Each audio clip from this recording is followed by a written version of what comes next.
Welcome to the Next Level Income Show, where it's our goal to take your income, your investments, and your life to the next level. I'm your host, Chris Larsen. If you haven't yet, get a copy of our book for free at our website, nextlevelincome.com. That's www.nextlevelincome.com.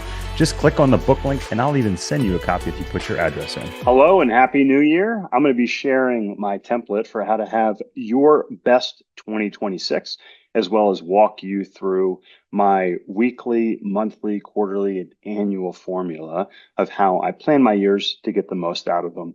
This is a quote unquote oldie but a goodie. We do this every year, but also I want you to check out chrislarsen.ai. It's my Christmas present to you. It's been trained on all of our content at Next Level Income. And not only can you have a chat conversation with chrislarsen.ai, you can actually have a phone call as well. I've had some great feedback from our coaching clients, friends, and investors that have been using chrislarsen.ai to answer their questions, investing questions, finance questions, even questions with their kids, conversations with their kids, to learn how to best grow their money, start new businesses for their kids, and how to help their family structure their finances. So check out chrislarsen.ai and enjoy this week's episode.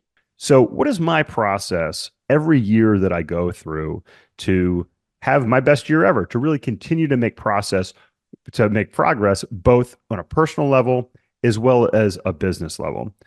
There's a few steps that I follow. The first is building your 3-year vision. And I like 3 years. A lot of people have a 5-year plan, 1-year plan. I think the challenge with that is in 1 year, you overestimate what can be done. In 5 years, you can literally remake your entire life. In 7 years, we literally recreate every cell in our body. So I really think that 3 years is kind of like this Goldilocks time period where you can make a tremendous amount of progress, but you also give yourself a ramp up period.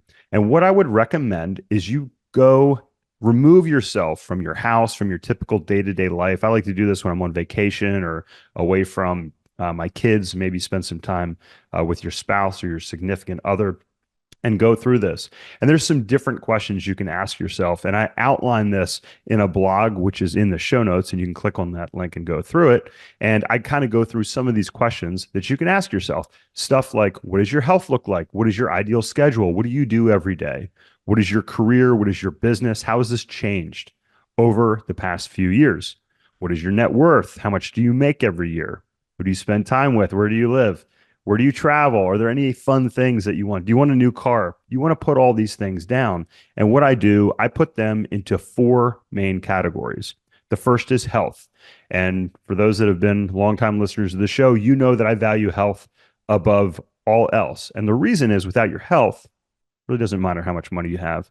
A lot of things in your life just kind of fall into the background when your health is ailing. That's why we have my personal doctor, Doug Lucas, on, Dr. Doug Lucas. You can check out, he's been on 3 times the podcast here. You can check out some of his tips if you go back and search throughout the show episodes. Number 2 is financial. And you want to put, what is your net worth? How much money do you make? What type of investments do you have? How much active and passive income do you have? These are the things that you want to outline in your financial category. And by the way, with these categories, you want to speak in the present tense.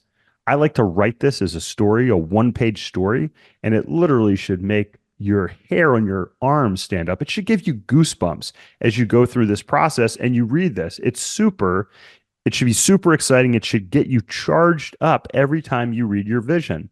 And the reason is you want to use this as motivation on a weekly basis to go through this process. The third category is social. I like to talk about, where's my family in this process? How is my relationship with my wife? Who do I spend time with from perspective of friends in a social environment? If you're not married, this could be, what your social sphere looks like. If you're like me, you're married, you have 2 younger children, a lot of this may revolve around your family and how you prioritize those things. And then the last category is going to be what I like to call personal enrichment. And personal enrichment can take on a lot of different forms. This can be education. This could also be things like we built a new house a few years back, and that was a big focus for about 3 years as we planned and ultimately built the home that we now live in. And my family's going to spend about 10 years in as our children go up grow up, they go through middle and high school before they ultimately leave. So it depends on your situation, but you want to have those things, and you really want to think about all of these things from the present tense. And you can ask yourself a simple question: last year was amazing because what is it? Think about that. Like close your eyes and really think about what would make your life truly amazing. What are some of my examples? I talk about like my weight. I want to be 175 pounds, under 10% body fat. I want to do 3 strength workouts a week. I want to ride my bike at least 2 times a week. I want to get up at 5 a.m. every day and meditate. These should be easy to understand things. And those last 3 things that I mentioned, strength workouts, riding my bike, wake up at 5 o'clock, these are the next step. So once you have your 3-year vision outlined, you want to break this down into easily digestible action items to help you achieve your goal. So you have kind of your headline goals that you have out there outlined in your vision, and then you have your process goals. And I like to do a 3-year vision that I revisit twice a year. I do it as the new year kicks over, and I do it mid-year as well. It happens my birthday's in June, so I like to do it at the new year as well as on my birthday. And then I review my process goals each quarter, and I list out what I'm going to do. And those are those that I just mentioned. If I'm going to maintain 175 pounds at single-digit body fat, I want to do 3 strength workouts a week. I want to ride my bike 2 to 3 times a week. I want to get up at 5 o'clock every day. That means I get in bed on time. That means I maintain muscle mass. That means I maintain my cardiovascular fitness. And then each week you can review these and you can program your week. You can actually schedule your week around these goals. And that's the last piece of this. So if you think about it, you have your 3-year vision, you have your yearly or quarterly goals, and then you break those down on a weekly basis. To help you do this, I'm going to offer you a special gift. I will send you a copy of my coach's Craig Ballantyne book to help you go through this, called The Perfect Day Formula. And you can either click the link in the blog that's in this in the show notes here, or you can say, please send me a copy of Craig's book and send that to coach@nextlevelincome.com. Again, coach@nextlevelincome.com. We'll send you a copy of the book as well as information on our new coaching program. So hopefully this has given you some ideas and a process that you too can follow to make 2024 your best year ever. Now, everybody wants to know what is going to happen in 2024 from a financial perspective. Frankly, I do not know.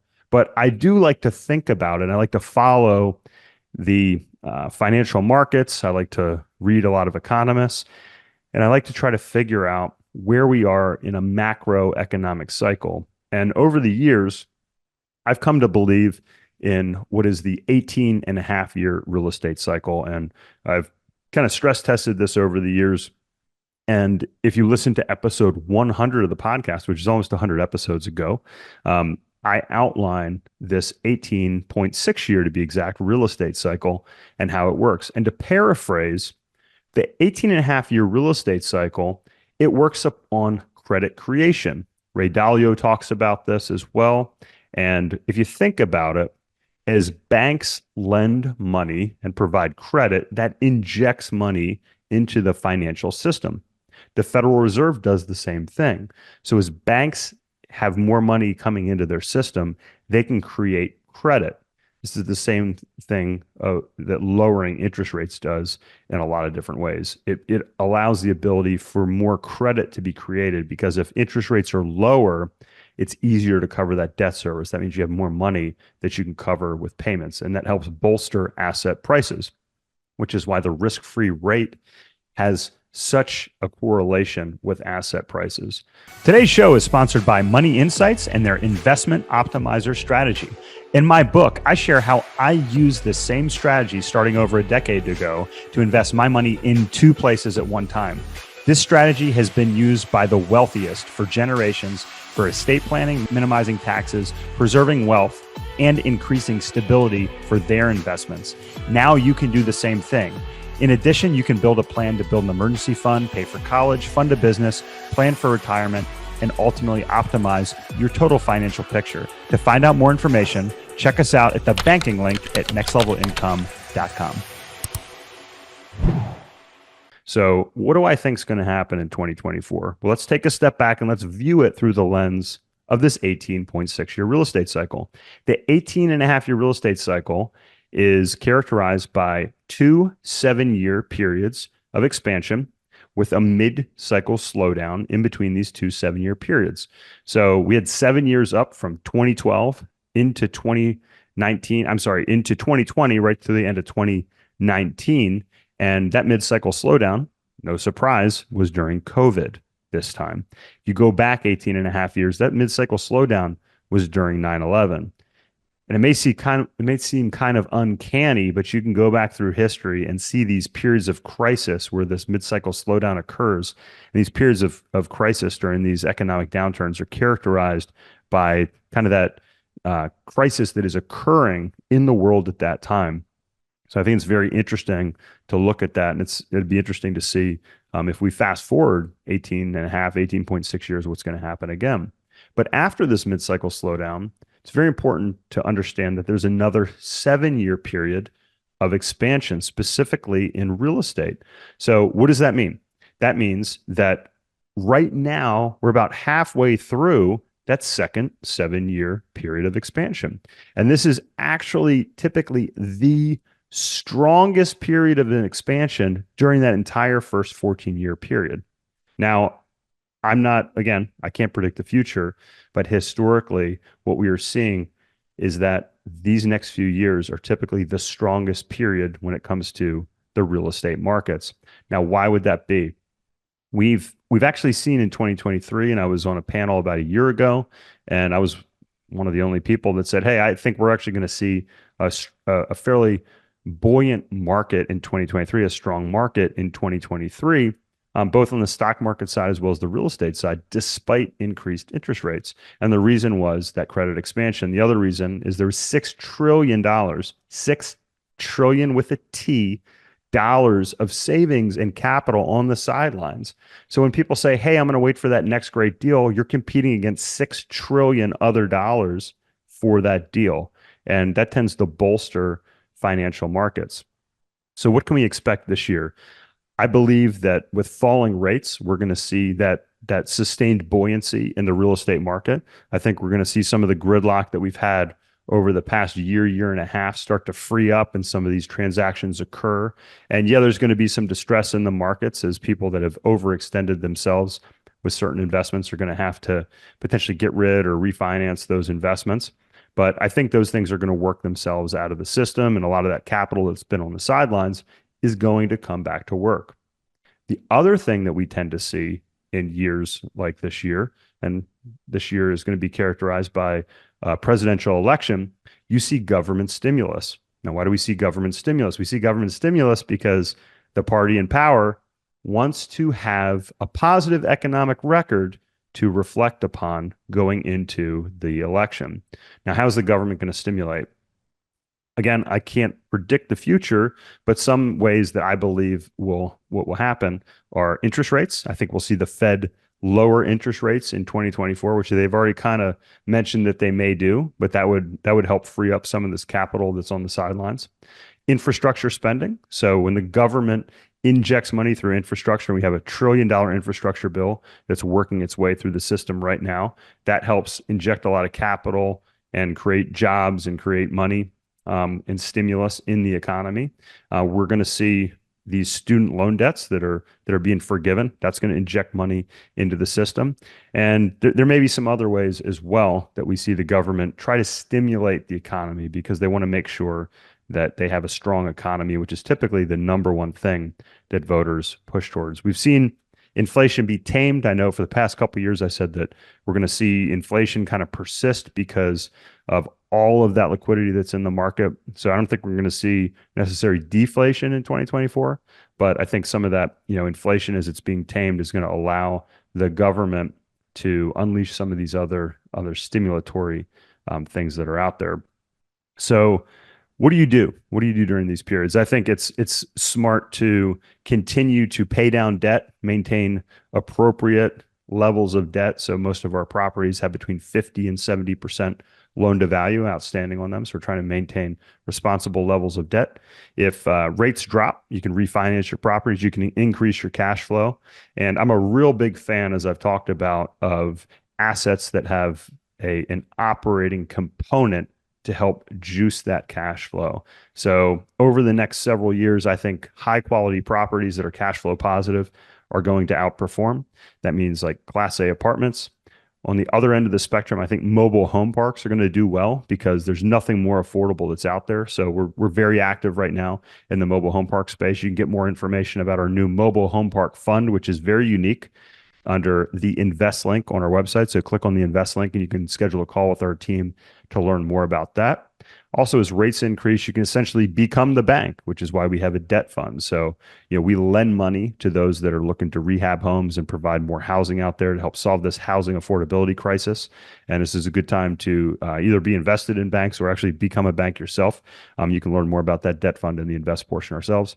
And then last but not least, on that kind of end of the spectrum, car washes. We've been very active in the car wash space as well, which also has another operating portion to the real estate to bolster those cash flows coming from that. So I think that high quality real estate as well as operating real estate are going to perform at this point in the cycle. And look, if you want to sit on cash, I don't think that's a bad choice either, because at some point here in the next 5 years, I think we are going to see a pullback. We're going to see opportunities in the market.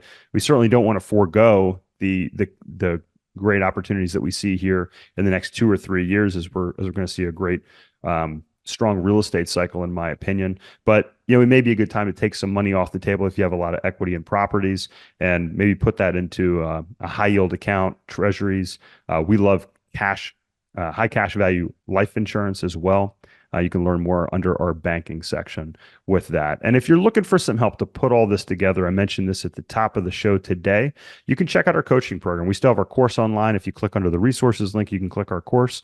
You can get a great deal on that by using the code NEXTLEVEL, all caps, NEXTLEVEL, all caps, and you get a great deal on that course, or email coach@nextlevelincome.com to learn more about our live coaching program. And hopefully all of these things that we've discussed today in the show can help you have your best 2024, your best year ever in all aspects of your life. Hey, Chris here again. I hope you found this episode valuable. Now, I have one more thing to gift you. We have a page for my coaching clients where you can get a free copy of my book, as well as much more from previous guests on the show. Just check out nextlevelincome.com/coaching to get a free copy of my book, audiobook, and much more. I'll send you a copy of my book and cover all the shipping costs as a thank you for listening to the podcast. Also, please like, share, and take just 90 seconds to give us a rating on Apple Podcasts. Hey, Chris here again. I hope you found this episode valuable. Now, I have one more thing to gift you. We have a page for my coaching clients where you can get a free copy of my book, as well as much more from previous guests on the show. Just check out nextlevelincome.com/coaching to get a free copy of my book, audiobook, and much more. I'll send you a copy of my book and cover all the shipping costs as a thank you for listening to the podcast. Also, please like, share, and take just 90 seconds to give us a rating on Apple Podcasts.